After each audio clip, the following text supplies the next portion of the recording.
Hi hello అండి, నేను మీ Shweta. Welcome to my YouTube channel అమ్మాయి గారి వంటలు. టుడే రెసిపీ ఈస్ మృదువైన ఇడ్లీలను ఎలా తయారు చేసుకోవాలో చూద్దాం. జనరల్గా పిల్లలు ఇడ్లీలను ఇష్టపడరు కదండి. ఇలా చేసి పెడితే ప్లేట్ మొత్తం ఖాళీ చేస్తారు.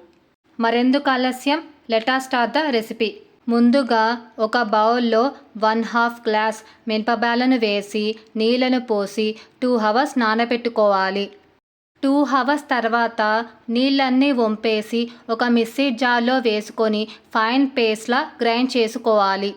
1/2 గ్లాస్ మినపబేళ్ళకు 3 గ్లాసుల ఇడ్లీ రవ్వ వేసుకొని 2 to 3 times వాటర్తో వాష్ చేసుకోవాలి. ఇక్కడ నేను చూపించిన విధానంలో ఇడ్లీ రవ్వలోని నీళ్ళన్నీ చేతితో పిండేసుకొని ఒక బౌల్లోకి ట్రాన్స్ఫర్ చేసుకోవాలి. ఒక బౌల్లో ఫైన్గా గ్రైండ్ చేసుకున్న మినపబేళ్ళ పేస్ట్ని వేసి నీళ్ళన్నీ వంపేసుకున్న ఇడ్లీ రవ్వను వేసి రెండింటిని బాగా చేతితో కలుపుకోవాలి.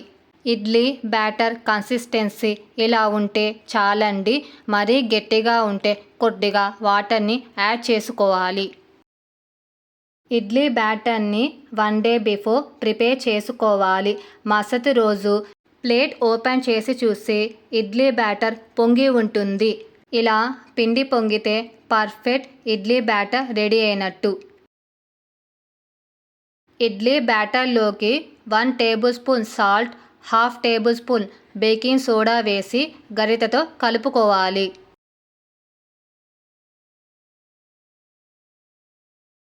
ఇక్కడ నేను చూపించిన విధానంలో ఇడ్లీ ప్లేట్కి ఆయిల్ అప్లై చేసుకొని గరిటెతో ఇడ్లీ బ్యాటర్ తీసుకొని ఇడ్లీ ప్లేట్లకు వేసుకోవాలి. ఇడ్లీ బ్యాటర్ని ఇలా అన్ని ప్లేట్లోకి వేసుకోవాలి.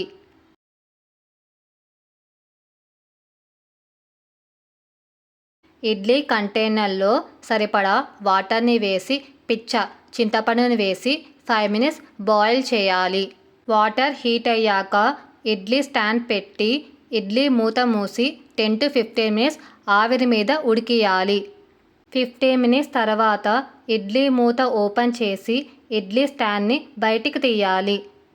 10 నిమిషాల తర్వాత ఇడ్లీ ప్లేట్లలోని ఇడ్లీలని స్పూన్తో డిమాల్డ్ చేసి ఒక ప్లేట్లోకి సర్వ్ చేసుకోవాలి.